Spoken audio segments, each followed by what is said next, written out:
अस्सलाम वालेकुम मुअज़्ज़िज़ ख़वातीन व हज़रात, प्रोग्राम हस्ब हाल के साथ मैं हूं आपका मेज़बान अली मुमताज़।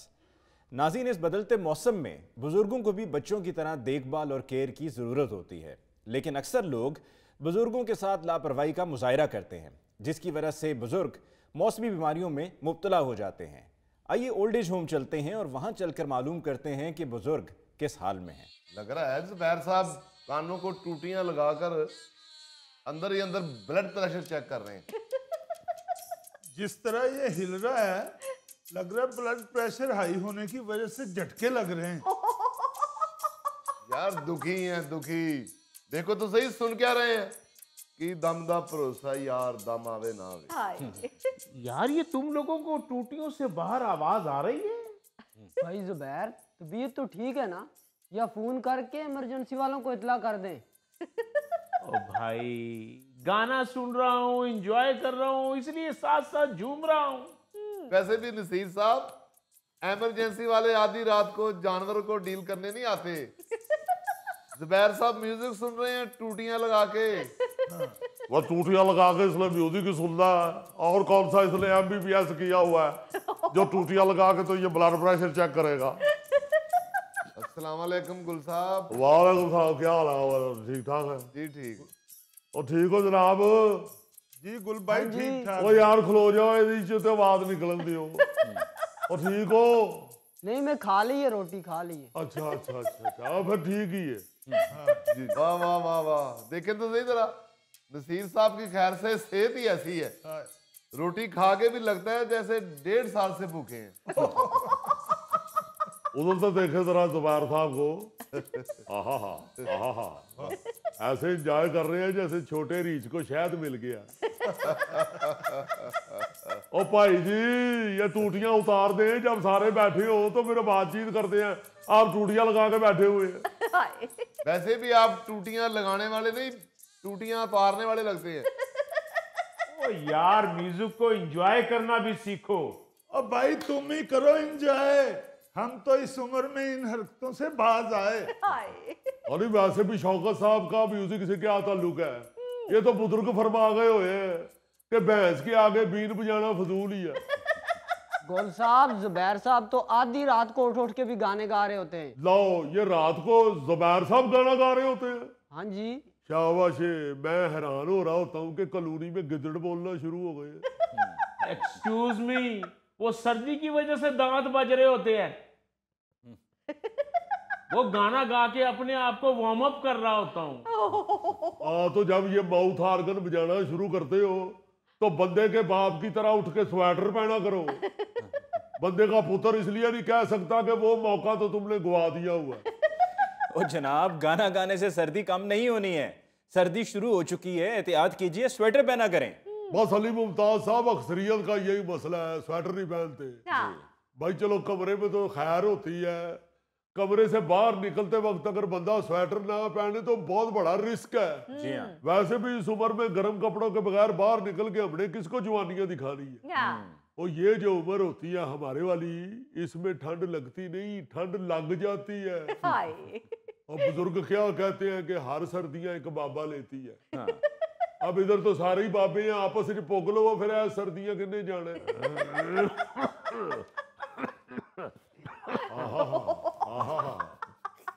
और परले पासे एक्सरसाइज हो रही है, इधर मेरे सामने पुतली तमाशा शुरू हो गया। वाह वाह वाह वाह। नसीर साहब जैसे खड़े हैं ना, अब इस साइड पे परिंदा नहीं आएगा। ले जी, हवा चुक लेंगे ने, यही बड़ी गल है। तो भाई मैं तो इधर जून जुलाई गुजरता है तो हाथ बाजू निकाल लेता हूँ। अरे खैर, आपको तो जून जुलाई के गुजरने का भी इंतजार नहीं करना चाहिए। आपको कैसे ठंड लग रही है? क्योंकि हड्डियों के ऊपर ठंड लगने वाला मटीरियल ही कोई नहीं। गुल साहब गीजर भी चला दे, ठंडे पानी से मुंह पे छींटे मारे तो एकदम मुंह सुर्ख हो जाता है। सुरख? फिर तो गीजर बिल्कुल नहीं चलाना चाहिए। गीजर चल रहा है भट्टी साहब, हुण तुसी उबलदे हुए पानी नाल मुंह धोना चाहते हो? मेरा ख्याल है मैंने फिर टूटी पूरी नहीं खोली। और टूटी पूरी खोल के तो थोड़ी देर इंतजार करना पड़ता है। पाइपों में ठंडा पानी होता है, पहले ठंडे पानी से निकलना होता है, फिर पीछे पीछे गर्म आ रहा होता है। ये नहीं होता कि टूटी खोले तो एकदम पानी गर्म आना शुरू हो जाए। आप देखें ना जरा, जब दरवाजा खुलता है तो पहले हल्की सी हवा आती है, फिर नसीर साहब आते हैं। इसी तरह जब टूटी खुलती है तो पहले ठंडा पानी आता है, फिर गर्म पानी आता है। फिर भी आप एक दफा अत्यतन चेक कर लीजिएगा, शायद बर्नर ना बंद हो गया हो। ओ जनाब, बर्नर तो मैं सुबह उठते ही चेक कर लेता हूँ कि कहीं गैस लीक ना हो रही हो, कहीं ऐसा ना हो कि मैं सिगरेट लगाऊं और पूरे ओल्ड होम का पटाखा बच जाए। ओ जुबैर साहब, आपने अभी सिगरेट नहीं छोड़े? वो आपको 36 दफा कहा कि ओल्ड होम के अंदर सिगरेट पीना मना है, सख्ती से मना किया। एक असूल बनाया है तो उसमें सबको अमल करना पड़ेगा। हद हो गई है, आप सिगरेट ही नहीं छोड़ रहे। इस उम्र में तो बंदे को समझ जाना चाहिए। मैं भी ये 2 दिन पहले गया हूँ छत पे, तो वहां पे मुझे सिगरेट की स्मेल आ रही थी। मैंने कहा यार सिगरेट पीता कौन है? मुझे क्या पता कि ये आप कारनामा सारा अंजाम दे रहे हैं। ओ यार, कुछ खुदा का खौफ खाओ। आप लोग क्या कर रहे हो? सिगरेट पी रहे हो यार। अब इस उम्र में आपको मैं क्या सिगरेट के नुकसानात बताऊं, या अली साहब आपको लेक्चर दे कि इस उम्र में फेफड़े कितने कमजोर हो गए होते हैं? देखे देखे क्या हो रहा है अली साहब। नहीं, ये बात बिल्कुल ठीक है कि देखें, सिगरेट जो है वो आपके लिए नुकसानदेह है। ना सिर्फ आपके लिए, यानी कि जो खुद सिगरेट पी रहे हैं उनके लिए नुकसानदेह, बल्कि उनके इर्द गिर्द जो लोग मौजूद हैं उनको भी नुकसान पहुंचता है। तो आप नाजुक से लोग हैं, अब सबको अपनी सेहत का और अपने इर्द गिर्द के लोगों की सेहत का, जिंदगी का ख्याल करना चाहिए। इसीलिए सर्दी आते ही इसका सीना पकड़ा जाता है और इल्जाम मूंगफली पे लगा देता है और कहता है मैंने मूंगफली खाई थी इसलिए मेरा सीना पकड़ा गया है। हालांकि मूंगफली से तो कुछ भी नहीं होता। हाँ। ये देखें शौकत साहब, आधा किलो मूंगफली खा जाते हैं छिलड़ों समेत। अच्छा। तो सही बैठे, सही बैठे। अस्सलाम वालेकुम अब्बू जी, क्या हाल है? वाह साहब जनाब, वाह साहब, क्या हाल है जी? गुल साहब आप ठीक हैं? अल्हम्दुलिल्लाह। आज तो बेटे बड़ा सरप्राइज दिया, बगैर बताए ही आ गए हो। नहीं, अब्बू ने बताया नहीं आपको, इन्होंने फोन किया था। अच्छा। अब्बू ने कहा था मेरे लिए 2-3 स्वेटर ले आना।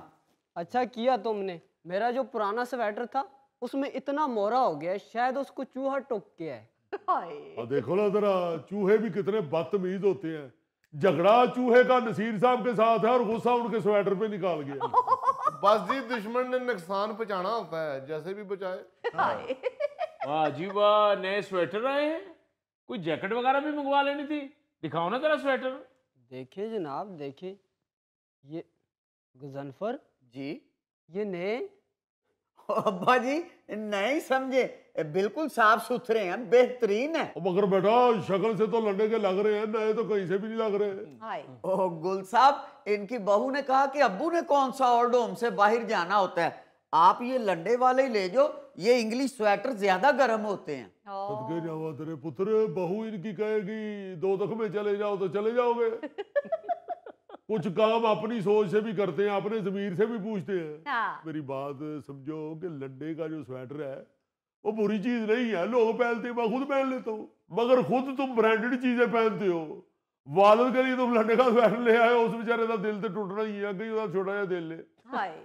पता नहीं धुला के भी लाया है कि नहीं। मैं तो लंडे का स्वेटर डायरेक्ट पहन लूं ना तो मुझे खारिश शुरू हो जाती है। और नहीं, ये स्वेटर की बदतमीजी है, क्योंकि आप तो सारा दिन लंडे में बेचते हैं, तो आपको खारिज कर रहा है ये। वो क्या कहते हैं कि साडी बिल्ली ते सानू ही मियाऊ।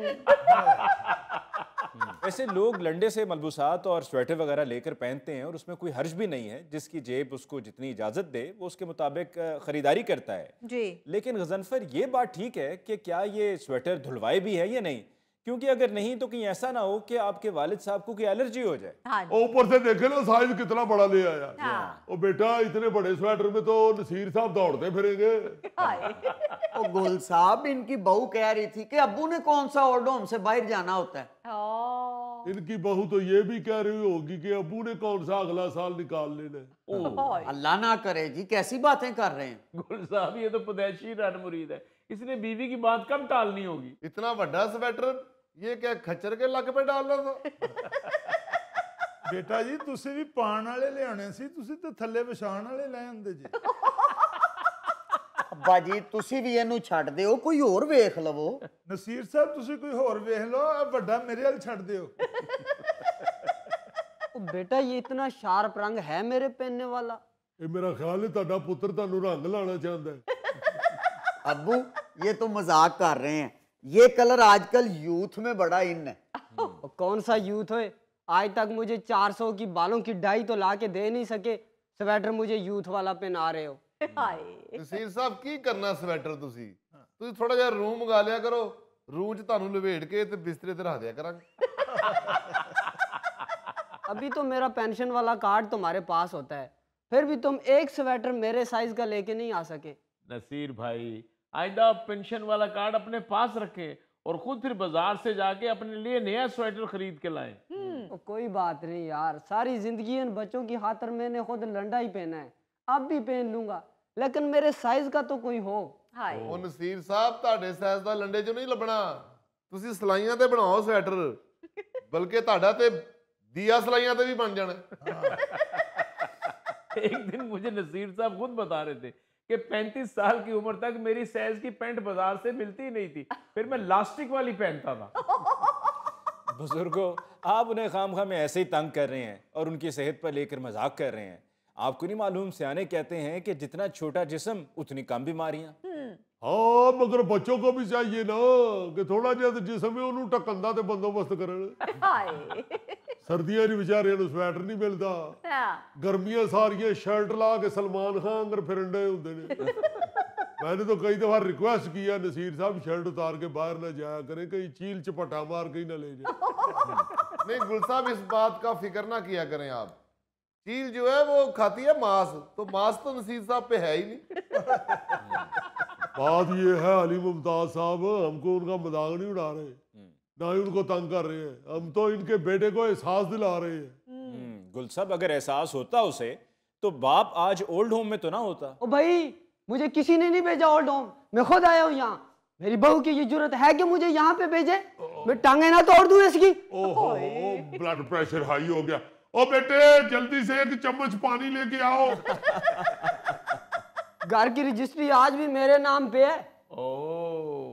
इसीलिए फिर बच्चा स्वेटर ले आया है।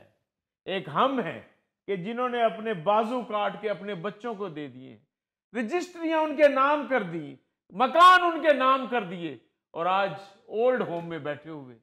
इस मामले में मैं लकी हूँ, सारी जिंदगी मैं भी किराए पे रहा हूँ और मेरे बच्चे भी किराए पे ही खज्जल हो रहे। तो ओल्ड होम में इसलिए आ गए हो कि किराया ना देना पड़े? और नहीं शौकत भाई, मुझे घर में लूडो ही नहीं खेलने देते थे। क्या मतलब? वो बहू मेरी कहती थी कि आपका बाप तो सारा दिन सेन में बैठ के लूडो खेलते रहता है, तो बेटे मेरे मुंह बनाते थे। मैंने फिर लूडो उठाई और मैं यहाँ आ गया। अब मैं 24 घंटे खेलता हूँ इधर लूडो। लूडो खेलते हुए फोटो बना बना के अपने बच्चों को भेजता हूँ।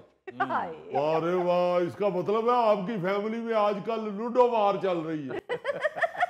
दरअसल ये बात ठीक है कि जब हमारे बुजुर्ग बड़े उम्र के उस हिस्से में पहुंच जाते हैं कि जहां पर वो दूसरों पर इन्हिसार कर रहे होते हैं, तो वहां पर उनके हर काम में कोई ना कोई नुक्ता निकाल कर एतराज किया जाता है। जिस तरह अभी ये बता रहे हैं कि जी उनको लूडो पर एतराज है, कोई कहता है जी फलां हमारे बुजुर्ग बैठ के हर वक्त टीवी देखते रहते हैं, कोई कहता है खाते बहुत ज्यादा हैं, कुछ कहते हैं कि जी बैठे रहते हैं हर वक्त। तरह तरह के एतराजात जो कि पहले नहीं होते थे, लेकिन उम्र के उस हिस्से में पहुंच के बजाय इसके कि उनका ज्यादा ख्याल किया जाए, उनका एहतराम किया जाए, और ये वक्त है कि जब उनको जो है वो सब देना है जो वो आपको देते रहे हैं, उन पर नुक्ताचीनी होती रहती है। बिल्कुल। वो जी ऐसे ऐसे बेहुदा और अजीबो गरीब एतराजात करते हैं बच्चे कि शर्मिंदगी होती है बताते हुए भी। अब मेरी बहू को क्या एतराज था जी अली मुमताज साहब, मैं रात को सोने से पहले अपने दांतों का बीड़ उतार के तो पानी वाले गिलास में भिगो देता था। अच्छा। तो मेरे बेटे को कहना शुरू हो गई बहू मेरी कि मुझे डर लगता रहता है अब्बा जी का दांतों का बीड़ कहीं गिलास में बातें करनी ना शुरू कर दे। अच्छा बेटा मेरा बहू का नाम नहीं ले रहा, बच्चों पे डाल रहा है, बच्चों पे। कहता अब्बा जी आप बीड़ उतार के तो गिलास में भिगोते हैं तो बच्चे डरते हैं। वो सारा दिन यही कहते रहते हैं कि हमें लगता है कि दांत बातें करनी शुरू हो जाएंगे। और मैंने कहा बेटा बीड़ उतार के भिगोना होता है, अब पूरा मुंह उतार के तो मैं पानी में भिगोने से रहा। यार मेरी बहू ने तो मुझे डायरेक्ट ही कह दिया था, अब्बा जी आप सोते हुए खराटे ऐसे लेते हैं जैसे डीजल गाड़ी स्टार्ट हुई है। नहीं, इस मामले में तो बच्ची सच्ची है, क्योंकि आपके खराटे सुन के तो मैं कई दफा पीछे जनरेटर बंद करने चला जाता हूँ। मैंने भी सुने ऐसे खराटे लेते हैं जैसे खाड़े में ट्रैक्टर फंसा हुआ। तो यार यही तो ये छोटी छोटी बातें होती हैं बुजुर्गों की जो बर्दाश्त करनी होती हैं। और मगर अली मुमताज साहब, आपने शौकत साहब का खराटा नहीं ना सुना हुआ, वो कोई छोटी बात नहीं है। नाज़रीन, इसके साथ ही हम लेते हैं एक ब्रेक, मिलते हैं ब्रेक के बाद। इस कोर्स में उल्लू के खून से तवीज लिखना भी सिखाएंगे? उन्होंने अपनी फिक्र पै गई।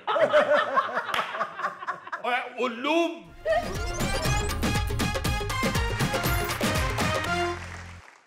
नाज़रीन, पेशे खिदमत है आज का खबरनामा। अच्छा जी, जिस तरह हम देखते हैं कि यूनिवर्सिटियों के अंदर जो हम जैसे पढ़े लिखे लोग जहाँ पे जाके तालीम हासिल करते हैं जी, वहाँ पे बड़े बड़े अजीब कोर्सेज कराए जा रहे हैं। जी हाँ, बड़ी बड़ी अजीब डिग्रियां निकल आई।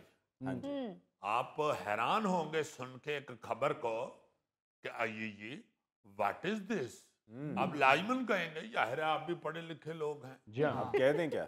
जी जी। तो खबर कुछ यूं है जो आज न्यू जेम्स बॉन्ड 0092 आपके सामने पेश कर रहा है जी, कि जनूबी कोरिया की बुसान यूनिवर्सिटी में जी, मुर्दे के कफन दफन की ट्रेनिंग का कोर्स शुरू कर दिया गया। जी हाँ, जिसमें तलबा ने तड़ातड़ बड़े शौक से एडमिशन लेने शुरू कर दिए हैं। अच्छा, आम कोर्सेज पढ़ के तो नौकरियां मिल नहीं रही थी, इसलिए यूनिवर्सिटियों ने सोचा कि अब कुछ जदीद कोर्स पढ़ाए जाएं। सही, वाह, वाह। और इससे ज्यादा जदीद कोर्स क्या हो सकता है, हाय, क्योंकि इसके बाद तो कब्र का अजाब का कोर्स ही बाकी बचेगा। अच्छा जी, 0092 साहब, ये डिग्री हासिल करने के बाद बंदे को अपना बिजनेस ऑफिस कब्रिस्तान के पास खोलना पड़ेगा। यार जाहिर है, और बकरमंडी खोलना जी। अपना जेम्स बॉन्ड, उन स्टूडेंट्स को प्रैक्टिकल करने के लिए भी कोई तो बंदा चाहिए ना, यस। तो फिर अपने मुजफ्फर को नौकरी लगवा देते हैं। यार गौरी, बात किया करो कोई समझदारी वाली। प्रैक्टिकल वो स्टूडेंट मुजफ्फर पे करते रहे ते जदों असल काम शुरू होवे ते मुड़ के अगले मुर्दा लेके आन ते कहन भाई जी यही तो प्रैक्टिकल के मुताबिक नाली ही खोदी सी। तो फिर प्रैक्टिकल के लिए गोगे को भेज देते हैं।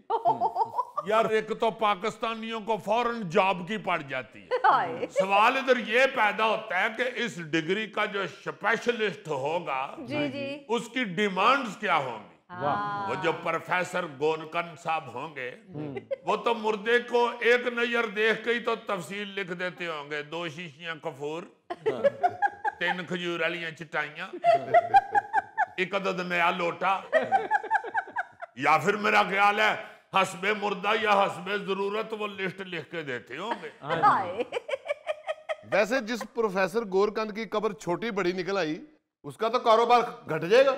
हाय, जाहिर है लोग कहेंगे अंदाजा ही नहीं ठीक।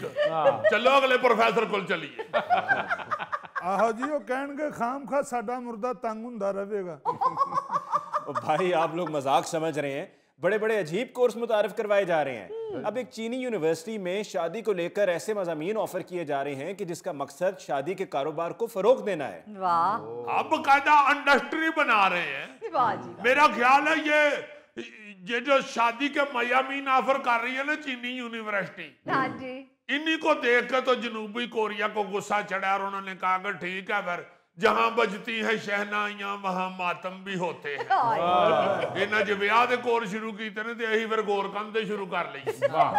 देखो ना जरा, एक यूनिवर्सिटी गम वाली डिग्री मुतारफ करा रही है तो दूसरी खुशी वाली। हाय, बाकायदा रेस लगी हुई है। हाय, शादी के भी बड़े मामलात पेचीदा होते जा रहे थे ना जी। जूता छपाई की लड़ाई शुरू हो जाती थी, हाँ जी। मुंह बखाई के मसले जन्म ले रहे थे। बिल्कुल, ये जो कोर्स है ना जी शादी वाला, जी, जी, इसके पढ़ने के बाद ऐसे मामलात को सही तरीके से फिर दूल्हा दुल्हन सर अंजाम देंगे। वाह जी, वाह, हाँ, बल्कि वो जिस चीज की शादी होगी वो जो इस काम के स्पेशलिस्ट होंगे हाँ जी सर, उनसे टाइम लेके तो फिर उनसे जाके तो काउंसलिंग करवाएंगे। अभी जरा दस दियो भाई जी, मुंह वेखना है जरा, ये किन्ने पैसे देने ने। यार हाथ मेरी तरफ किया, कोई भी यार मिसाल दी है यार, मुंह बखाई तो लड़की की होती है ना, तेरी तो ऐसे मिसाल दे रहा हूँ। हाँ, बस हो जाती है लड़ाई। मेरी शादी पे लड़ाई हो गई थी। अच्छा मेरे दूल्हा बना तो वो लड़की की पप्पो आई, उसने कहा वो कुड़ी तो रोड देती है। तो मेरा अब्बू खड़ा हो गया, उन्होंने कहा कुड़ी रोड देती, साढ़े महल्ले की सलाब है। सही बात है, माशाल्लाह इतना चॉकलेट हीरो लड़का मिल गया तो शुक्र करो अल्लाह का। ये गौरी साहब इस तरह के मामला जन्म ले रहे थे तो ये कोर्स शुरू कराए गए। ये बात गुड। तुसी कल्ले नहीं इत्थे रहिंदे, चीन च भी बड़े गौरी पाए जाते। फिर सिर्फ जूता छुपाई या मुंह बखाई की लड़ाई नहीं ना होती जी। जब बारात आ रही होती है तो जो पैसे लूटने वाला मरहला होता है, हाँ जी। ਉਹਦੇ ਚ थोड़े बच्चे मुंडे यखमी होते हैं। उसका कोर्स कराएंगे कि किधर को छट्टा लगेगा तो आपने किस तरफ से डाई मारनी और कैसे निकल के जाके आपने पैसे लूटने। वाह। फिर ये बैंड बाजे वालों के भी सिखाएंगे कि कौन से नोट की वेल के ऊपर आपने उधर खुशी से बजाते बजाते जाना है और कितना छोटा नोट होगा तो आपने साज अपने के साइड वाल करके कहना लिया बड़ा इधर। और अगर ज्यादा नोट छोटा हो तो आपने नोट पकड़ के उसे जुगत कौन सी करनी। यार गुस्सा तो निकालना चाहिए ना यार। वो म्यूजिक में बैंड बजते हुए जुगत कैसे सुनी जाएगी इसको? गौरी साहब जो छोटी वेल देगा जिसे आप जुगत करेंगे उसको तो सुनाई देगी ना। 10 रुपए का लोड पकड़ के आप कह सकते हैं क्या कह ले भाई, मुंह तेरा 250 रुपए तो दुआने जिड्डा ते वेल तेरी 10 रुपये में। यार एक बंदे को जुगत सुनी गई तो क्या जुगत हुई? जुगत तो वो होती है जो सरेआम बंदा कह के गोगे बड़ा तेरा पत्थर की कुंडी लगा मुंह है। वाह। तो सबने सुने ना। हाँ ये हो सकता है कि कोर्स में ये कहा जाए कि जुगत के लिए आप एक छोटा माइक भी इस्तेमाल करें। वाह। हो सकता है बात तुम्हारी ठीक है बिल्कुल। क्योंकि यू आर थिएटर एक्टर और तुम समझते हो कि क्लैब जिड्डी वड्डी हो उतना मजा आता है। भुट्टो भाई जी भुट्टो साहब सीरियस सन और कॉमेडी नहीं सन करते। फिर ये जो शादी की काउंसलिंग है इसमें वड्डी फुफो को भी ट्रेनिंग देंगे, तुमने किस मौके पे नाराज होना और किस कदर नाराज होना। ਤੇ ਜਦੋਂ ਤੁਹਾਨੂੰ ਮਨਾਉਣ ਵਾਸਤੇ ਪਿੱਛੇ ਜਾਣ ਤੇ ਤੁਸੀਂ ਦਰਵਾਜ਼ੇ ਤੋਂ ਕਿੰਨੀ ਦੂਰ ਜਾ ਕੇ ਤੇ स्टैंड लेना है और कितने मिनट के बाद आपने मानना है और किन शराइत पे मानना है। उस वक्त तुसी कह सकते हो कि अही फिर तां नाल जावांगे जांदे जे सानू वड्डी गड्डी च बाओगे। या दूसरी शर्त आप ये रख सकते हैं कि असी ते बरात दे नाल तां जावांगे जे साडे पोतरे नू शरबाला बनाओगे ते बस। जेम्स बॉन्ड, देगों पे बैठने वाले आदमी को भी ट्रेनिंग दी जाएगी कि आपने देग में से सालन कैसे निकालना है। ओदी कादी ट्रेनिंग होगे तू सिखिया सिखाए। इस काम दी तेनू ट्रेनिंग दी बिल्कुल नहीं लोड़, बल्कि तू ते कोर्स इथों तक कीता है कि केड़ी बोटी अपने वास्ते पा लेनी है ते केड़ी दूजे नूं देनी। ये चीनी यूनिवर्सिटी नहीं सिखा सकती। नहीं, गोगे ने तो 10-12 काम सीखे सी, चलिया कोई नहीं। गौरी जिस काम में लालच आ जाए वो कब चलता है। ओ भाई ये तो कुछ भी नहीं, बरतानवी यूनिवर्सिटी ने जादू टूने में पोस्ट ग्रेजुएशन डिग्री मुतारिफ करवा दी है। जाओ जी लगो प्रोफेसर। इस तरह हमारे यहाँ ग्रेजुएशन में सबसे मुश्किल पेपर अंग्रेजी का होता है ना, इसी तरह जादू टूने वाली डिग्री में सबसे मुश्किल पेपर काले जादू का होगा। ये मतलब शुक्र है हमारे यहाँ इधर बेचारे जो बंगाली बाबे थे, बेचारे जो लजूमी बाबे बैठे हुए थे, उनको भी अब कहीं अप्लाई करने का मौका मिलेगा। वरना वो बेचारे तो दीवारों पे अपना नाम लिख लिख के पागल हो जाते थे और उन्हें को प्रोफेसर मानने के लिए तैयार नहीं होता था। अब जाके जब यूनिवर्सिटी में कोर्स पढ़ाएंगे तो फिर सबको पता लगेगा कि असल प्रोफेसर कौन है और काट पलट के इल्म में पीएचडी कौन कर रहा है। अजीजी, इस कोर्स में उल्लू के खून से तवीज लिखना भी सिखाएंगे। उन्हें अपनी फिक्र पै गई। उल्लू के खून से तवीज लिखते हैं। अच्छा जी, एक और आपको मजे की बात बता दूं। अगर ये जादू टूने वाली हो गई शुरू डिग्री, हाँ जी, तो फिर आपको ये मानना पड़ेगा कि फिर जादू टूना जो है ना ये पूरी दुनिया में फैलेगा। अभी तो कुछ पढ़े लिखे लोग जो हैं वो इस चीज को नहीं मानते ना, वो कहते हैं यार ये क्या फजूल चीज है। बिल्कुल सर। मगर अगर डिग्री शुरू हो गई तो फिर ते अगले कहन के मनिए क्यों ना, साडी ते कुड़ी ने एमए जादू टूना कीता है। बल्कि मैं तो अली मुमताज साहब ये सोच रहा हूं कि जो बच्चे ये जादू टूने की डिग्री लेंगे इनके जब रिश्ते होंगे तो बातें कैसी होंगी। हमारे लड़के ने तो काट पलट में एमफिल किया हुआ है। आपकी बेटी को हमेशा इसके कदमों में बैठना पड़ेगा। ये सोच लें, क्योंकि काट पलट वाला जो जादू होता है वो तो कदमों में बिठा देता है। आगे से लड़की वाले कह दें ऐसी कोई बात नहीं है। हमारी लड़की की जो डिग्री थी उसमें भी जो मेजर थे वो काला और सिफली थे। आप अपनी फिक्र बनाए, ये ना हो कि ये हमारी बेटी के साथ बदतमीजी करे और हमारी बेटी टूना करके इसे बकरा बना दे। ऐसे स्टूडेंट्स की शादी पे पता लगना वलीमे वाले दिन जज दी रोटी वखरी ते जिन्ना वास्ते दो देगा वखरियां पक्कियां। जाहिर है जिन भी आएंगे, प्रैक्टिकल करते करते उनके वाकफकार हो जाएंगे वो। हाँ, जिन भी एक तरह के इंसान ही होते हैं। जाहिर है जी, बल्कि साफ जाहिर है। यार मेरी तरफ हाथ क्यों करते हो यार तुम? यार गुफ्तगू होते होते गौरी यार माइंड ना किया करो। तुम्हें तो पता ही है कि मैं तुम्हें कितना पप्पू समझता हूं। अब बात करते करते हाथ में बांध तो नहीं ना सकता। अजीजी मैं जादू में एमए करके ना तो हानिया आमर पे जादू कर दूंगा। ऐसा जादू करूंगा कि वो मेरे पीछे पीछे घूमे। यार इसके लिए डिग्री करने की क्या जरूरत है? वो तो मोबाइल चुक के दौड़ जा पे तेरे पीछे पीछे हुए। हो बस करो भाई। नाज़रीन इसके साथ ही हम लेते हैं एक ब्रेक, मिलते हैं ब्रेक के बाद। 27वीं आईनी तरमीम का मसवदा है। इसका सबसे पहला पॉइंट तो ये है कि ये बॉल पॉइंट से लिखा गया है। वाह।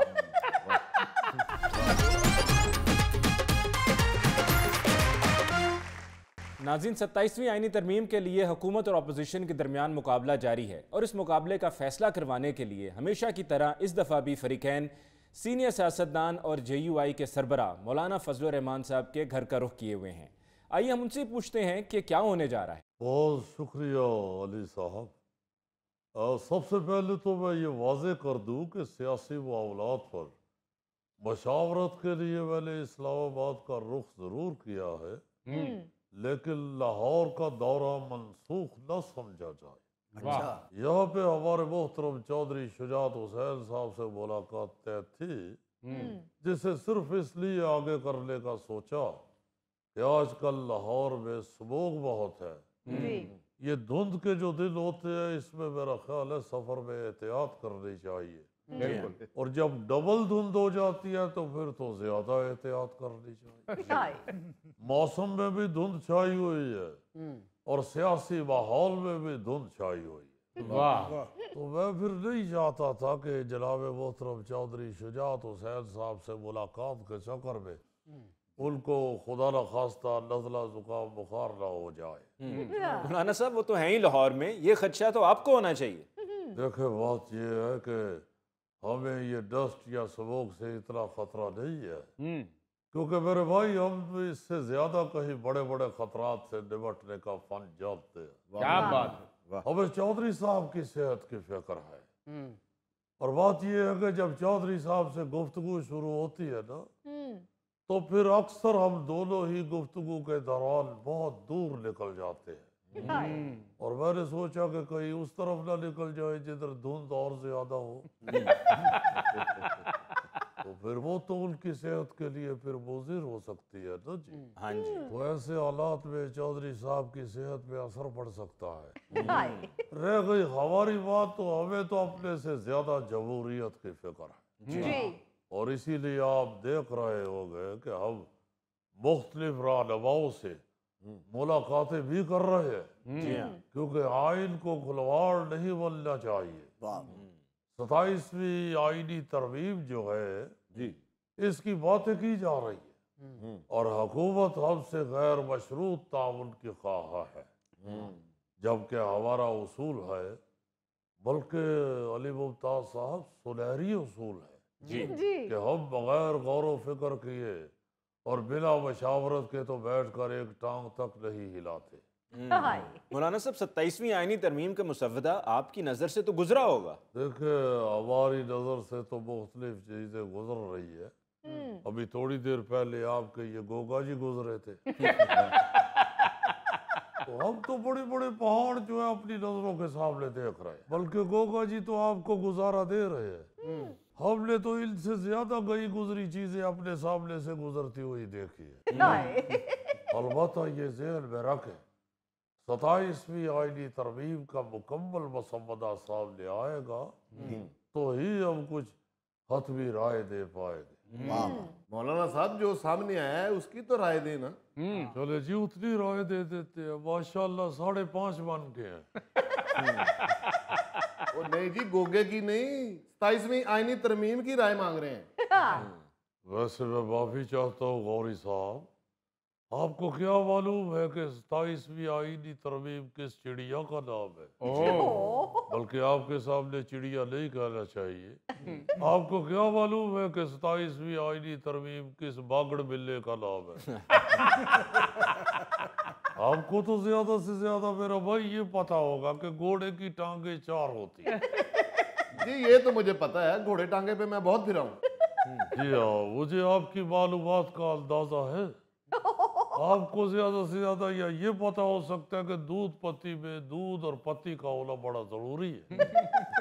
जी जी जी जी, आपको मेरे चेहरे से पता लग रहा होगा कि मैंने कभी चाय नहीं पी, हमेशा दूध पत्ती पी। माशाअल्लाह, और मुझे अंदाजा हो रहा है कि सिर्फ पत्ती ने ही आपकी सेहत पे असर किया, दूध ने नहीं किया।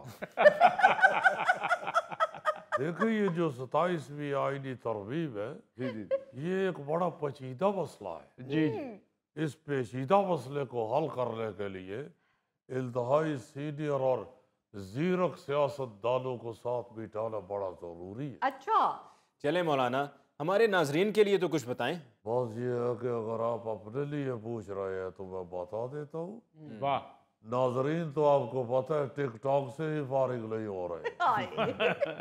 देखिए, ये जो 27वीं आईनी तरमीम का मसवदा है, इसका सबसे पहला पॉइंट तो ये है कि ये बॉल पॉइंट से लिखा गया है। वाह, और दूसरी अहम बात ये है कि ये सफ़े पे लिखा गया है। वाह। और तीसरी ज़रूरी मालूमात ये है कि एक लाइन छोड़ के एक लाइन पे लिखा गया। तो फिर मौलाना आप किस चीज पर गौर कर रहे हैं? हम उन्हीं छोड़ी हुई लाइनों पे गौर कर रहे हैं। इल्म हुकूमत क्या क्या लाइन लिख सकती है, क्योंकि देखे हुकूमत पर से हमारा एतबार उठ चुका है। ये जाए कि मौलाना राना सनाउल्लाह हमारे बारे में फरमा रहे होते हैं कि मौलाना इंतहाई मुदब्बर, मुआमला फ़याम और जीरक सियासतदान है। जी ये सारी उनकी बातें अपनी जगह ठीक सही, लेकिन अब इसके बावजूद इतनी जल्दी किसी नतीजे पे नहीं पहुंचा करते। जी हाँ। मौलाना फैसल वाडा साहब से भी मुलाकात हुई है? देखे भाई, ये फैसल वाडा साहब से तो हमारी मुलाकात चलती ही रहती है। वो हमसे बागवानी के मुतालिक पूछते रहते हैं। उन्हें भी ज़राअत से खासी दिलचस्पी है और हमें भी सियासी खेती बाड़ी से काफ़ी दिलचस्पी है। वाह, मौलाना साहब, आपकी और वाडा साहब की मुलाकात तो ऐसे ही लगती होगी जैसे इंग्लिश फिल्म के ऊपर पश्तो फिल्म की डबिंग हुई। बात ये है गौरी साहब कि हमें इन मामलात से क्या लेना देना। जी, हमसे तो कोई मशवरा मांगता है तो हम सदके दिल से उसे मशवरा दे देते हैं। मौलाना पीपल्स पार्टी से मुलाकातों के तो मुसलसल दौर चल रहे हैं। बिलावल से मुलाकात और अब फिर इस्लामाबाद से कराची। भाई इसलिए कि पीपल्स पार्टी वाले मामलात को बेहतर तरीके से समझते हैं। अच्छा, और दूसरी बड़ी खूबी ये होती है कि आसफ अली जरदारी साहब हो या बिलावल भुट्टो जरदारी साहब, जी दोनों के चेहरे पे हमेशा मुस्कुराहट रहती। ये दूसरे सियासतदान जो है ये तो मौके मुनासबत के देखते हुए चेहरा बदल भी लेते। मगर जरदारी साहब और बलावल साहब इस मामले में बहुत बेहतर है। बलावल से ये एक खैर सगाली मुलाकात थी और ये किसी सियासी एजेंडे का हिस्सा नहीं थी। हमने तो बस वैसे ही अमूमी मौज़ूआत पर बात की थी। जी जी। वो बस ये पूछ रहे थे कि अगर काले जूते पहने जाए तो काली जुराबें लाजमी है या नीले रंग की भी चल जाती है। तो यार मेरा ख्याल है उन्होंने ये पूछा था कि सोफे की गद्दी बैठ जाए तो उसे मुरम्मत कराना बेहतर है या नई खरीदना बेहतर है। वाह वाह वाह वाह, मौलाना साहब आपका फर्नीचर का भी काम है। अरे भाई जाहिल आदमी, वो जो पूछना चाह रहे हैं हम वो क्यों बताएं? असल में वो सहाबी है अली मुमताज, तुम लोग उसकी पहुंच तक नहीं पहुंच सकते। सही।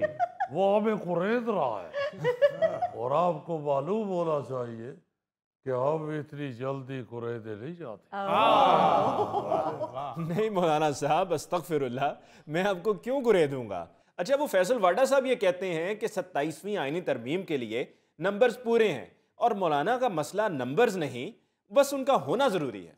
देखो मेरा भाई, वो नंबर्स पूरे हैं में एक पूरे लगाना भूल गए। उन्हें कहना चाहिए कि नंबर पूरे पूरे हैं, बस पूरे हो रहे हैं।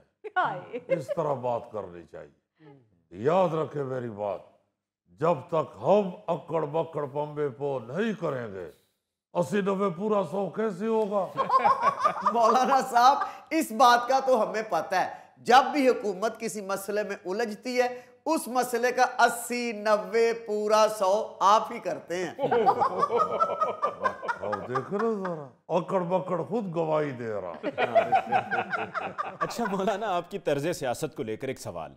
26वीं आईनी तरमीम गुज़श्ता साल आपकी तरफ तमाम पॉलिटिकल पार्टीज आई, हुकूमत भी आई, अपोजिशन भी आई और बड़ा मुश्किल लग रहा था आपको मनाना, लेकिन आखिर में हुकूमत आपको मनाने में कामयाब हो गई। फिर उसके बाद हम देखते हैं आप धमकियां देते हैं हुकूमत को कि मैं लॉन्ग मार्च करूंगा, और अब 27वीं आईनी तरमीम की मर्तबा भी आप कह रहे हैं कि आपके बगैर कुछ मुमकिन नहीं और सब आपके घर का रुख कर रहे हैं, और अभी तक यही लग रहा है कि आपको मनाना बड़ा मुश्किल है। लेकिन लोग यही कहते हैं कि पहले मनाना नाना करते रहते हैं और फिर आखिर में हाँ कहकर मान जाते हैं। माशाअल्लाह। अली मुमताज साहब जी, शक्ल आपकी उस लड़की जैसी है जिसकी अभी मंगनी भी नहीं हुई होती और गुफ्तगू आप पप्पे कुटनी माई वाली कर रहे। अब क्यों पिछली बातें लेके बैठ गए?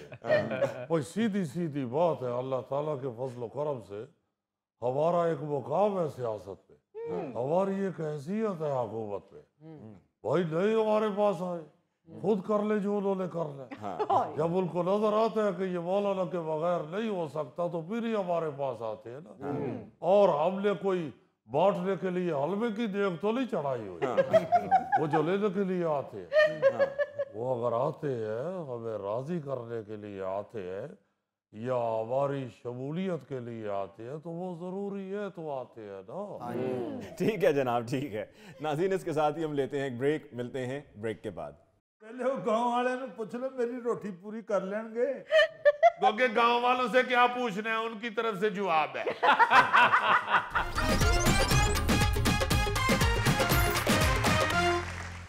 यार अली मुमताज साहब, जो मैं बात करना चाह रहा हूं आपसे, वैसे तो आप मेरी बात सुन के कहेंगे कि बेगानी शादी पे अब्दुल्ला दीवाना, मगर करनी जरूर है मैंने बात। चलें कर लें।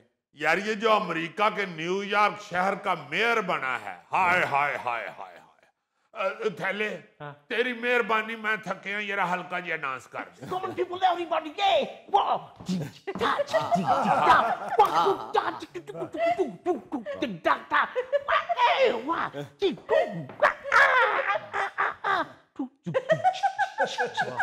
थैले बैठ जाओ। नहीं लेकिन अजीजी, पहले थैला क्या न्यूयॉर्क में रहता था? तुम देखो तो सही कैसा इंग्लिश डांस उसने किया। क्या वो ज़ुरान हमदानी की जीत पे जिन्होंने डांस किया ना, हाँ जी, वो बिल्कुल ऐसे थे। यार वो बेचारा बाहरों आया बंदा उसे जीत गया है, वो क्या कहते हैं, इमिग्रेंट है वो, तो उसकी खुशी के ऊपर बेचारे थैले ही डांस करेंगे। और आप देखोगे उसने जीतने के बाद भी खड़े होके कहा कि इमिग्रेंट्स तक पहुंचने के लिए हमारे ऊपर से गुजरना पड़ेगा। वाह वाह, ये होती है स्ट्रेटजी, अच्छी स्ट्रेटजी। बिल्कुल, क्या खूबसूरत प्लानिंग उसने की है कि गरम गरम लोहे ते सट मारी। उसने देखा कि इस वक्त सबसे ज्यादा इमिग्रेंट्स जो हैं वो ट्रंप से नफरत कर रहे हैं या अके हुए हैं उससे, उसकी पॉलिसियों की वजह से। उन्हें चौके हुई नारा ला के इलेक्शन जीत लिया। मैं तो ये सुन के हैरान हो गया हूँ, हमारे जो प्रोड्यूसर हैं राना अशान साहब, जिनका तुर्की के सिपाही जैसा जी जी जी जी वो जगह शिफ्ट नहीं की उन्होंने। यार नौकरी कोई थां ते बंदा करता है जो असली बंदा होता है। यार जो पक्की जुगत होती है ना वो सारी उम्र चलती है। बिल्कुल, वो बता रहे थे कि ये जो है अपना मेयर बना, क्या नाम यार बताया, ज़ोहरान हमदानी। हमदानी साहब, ज़ोहरान ममदानी, हमदानी नहीं, हमदानी हकीम का नाम होता है। ये मेयर बने, इनका नाम ममदानी है।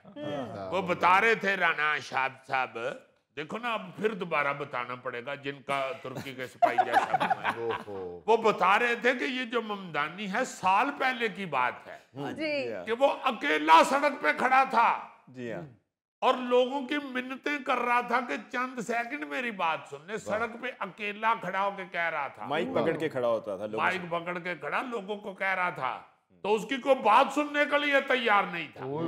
देखिए सिर्फ 1 साल के अंदर अंदर उसने क्या नतीजा निकाला है। इसे कहते हैं तब्दीली। इतने टाइम में जो आ जाए। अजीजी, यहाँ पर एक काबिल जिक्र बात यह भी है कि इलेक्शन मुहिम के दौरान एक टेलीविजन पर तमाम जो कैंडिडेट्स थे उनसे सवालात पूछे जा रहे थे और पूछा जा रहा था कि जी जब आप जीतेंगे तो कौन सा ऐसा मुल्क है सबसे पहला कि जहाँ पर आप विजिट करेंगे। तो जितने भी दीगर और थे उनमें से अक्सरियत ने कहा कि जी हम, किसी ने कहा मैं पहले नंबर पे, किसी ने कहा मैं चौथा, मेरा जो विजिट होगा वो होगा इजराइल का।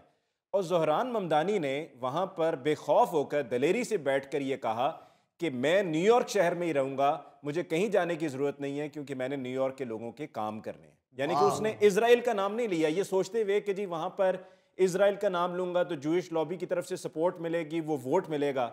उसने बेखौफ होकर दलेरी से मुकाबला किया और ये जो वोट उसे मिला है ये उस नफरत का भी है कि जो पिछले 2 साल में गजा में होता रहा। बिल्कुल, अमेरिका की जो आम जिसे हम आवाम कह सकते हैं, आम की जमा होती है आवाम। आवाम बड़ी सख्त मुतनफर हुई है इजराइल से। मासूम बच्चों को देखे, सब दुनिया ने देखा जी, सारी दुनिया ने देखा है, बच्चे खून में लथपथ। और उसने बड़ी ही सियानफत से और बड़ी ही संजीदगी से और बड़े ही कमाल अंदाज में अपनी मुहिम चलाई है कि 1 साल के अंदर अंदर उन्हें ट्रंप दी टोपी सिर तो ला के ना तो उतो इंजन भी की। आप देखें कि मुस्लिम उम्मीदवार ये जो ज़ोहरान ममदानी है, इसने सदर डोनाल्ड ट्रंप की हमायत के बावजूद मुखालफ उम्मीदवार एंड्रियो कोमो को शिकस्त देकर नई तारीख रकम की। ममदानी को आपको पता है 50.4% वोट पड़े हैं और उसके हरीफ को जो साबिक गवर्नर एंड्रियो कोमो, उसको सिर्फ 41.6% वोट मिले हैं। वो एंड्रियो कोमो मेरे ख्याल वो काफी देर से था। हाँ जी, आपको बता तो रहा हूं कि यार वो साबिक गवर्नर भी है। जी। और आप ये देखें कि न्यूयॉर्क में 2001 के बाद मेयर के इंतखाबात में सबसे ज्यादा टर्नआउट रिकॉर्ड किया गया है। सबसे ज्यादा टर्नआउट। अमेरिकी मीडिया के मुताबिक वोटों के लिए पोलिंग स्टेशन पर शहरियों की बड़ी तादाद मौजूद रही। 17 लाख से ज्यादा वोटर्स ने हक के राय दही इस्तेमाल किया है। 17 लाख वोटर्स। वो बंदा जिसकी एक बंदा चंद सेकंड के लिए बात नहीं सुन रहा था, उन्हें क्या दसना तुहानू, ठहर जाओ यार।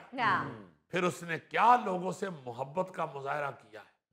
जीत के बाद खिताब करते हुए ये ज़ोहरान ममदानी ने कहा कि न्यूयॉर्क के अवाम ने ये साबित कर दिया कि ताकत उनके हाथ में है। उन्होंने जान लिया कि मुस्तकबिल हमारे हाथ में है। फिर उसने कहा कि न्यूयॉर्क के शहरियों ने तब्दीली को वोट दिया है। ये सब आप लोगों की वजह से मुमकिन हुआ है और हम आपके लिए लड़ेंगे क्योंकि हम आप में से हैं। ये शहर आपका है, जमहूरियत भी आपकी है। मुझे खुद को साबित करने का मौका देने का आपको बहुत शुक्रिया। अब हम मिल के लड़ेंगे। अजीजी ममदानी ने कहा है कि हमने न्यूयॉर्क में मौरूसी सियासत का खात्मा कर दिया है और यहाँ न्यूयॉर्क में इस्लामोफोबिया की कोई जगह नहीं है। यार मैं हैरान हो गया हूँ सुन के। उसने कहा न्यूयॉर्क में अब इस्लामोफोबिया फैलाया नहीं जा सकेगा, ये याद रखना। बल्कि उसने बाकायदा ट्रंप को पुकार पुकार के तकरीर की है। उसने सदर ट्रंप को मुखातिब करके कहा कि मुझे पता है आप मुझे देख रहे हैं। हाय हाय हाय, मुझे इस लाइन का बड़ा मजा आया।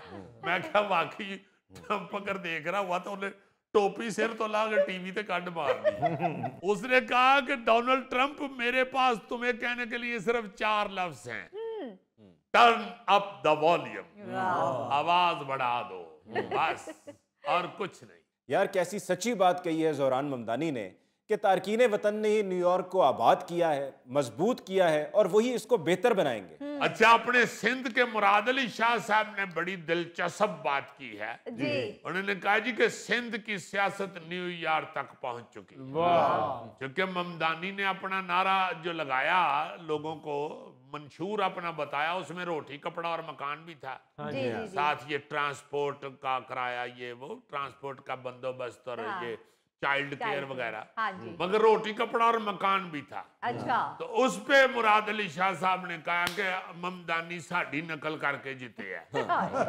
इन्नी दूर जो मुराद शाह साहब अपनी नकल करान डे ने, तो पहले सिंध तो बाहर निकल के बाकी सूफियां थे अपनी नकल करान, सीधा न्यूयॉर्क ही जा पहुंचे। बस सीधी बात है, रोटी कपड़ा और मकान जो है ये तो एक आम आदमी जो है बेचारा गरीब आदमी, उसकी जरूरियात में सबसे अहम है। हाँ जी सर। तो भुट्टो साहब बड़े जीरक सियासतदान हुए, बहुत बड़े सियासतदान हुए। बिल्कुल। उन्होंने फौरी तौर पे गरीब को राजी करने के लिए और गरीब की जाहिर खिदमत करना चाहते थे, उसमें कोई शक नहीं है। हाँ, उन्होंने इस नारे को अपना लिया था, रोटी कपड़ा और मकान।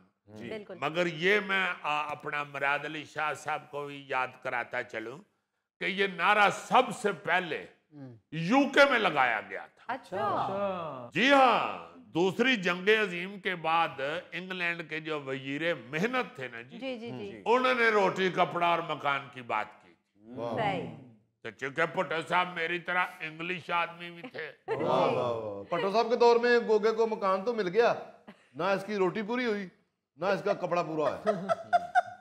यार अब भुट्टो साहब ने हर साइज के बंदे के लिए नहीं था ये नारा लगाया। सही कह रहे। मुजफ्फर से पूछो वो कितना राजी है इन मामलात में। बेचारा रोटी भी इन्हीं को खाता है। एक सूट का कपड़ा ले आंदा है तो सारे खानदान दे कपड़े बन जाते हैं।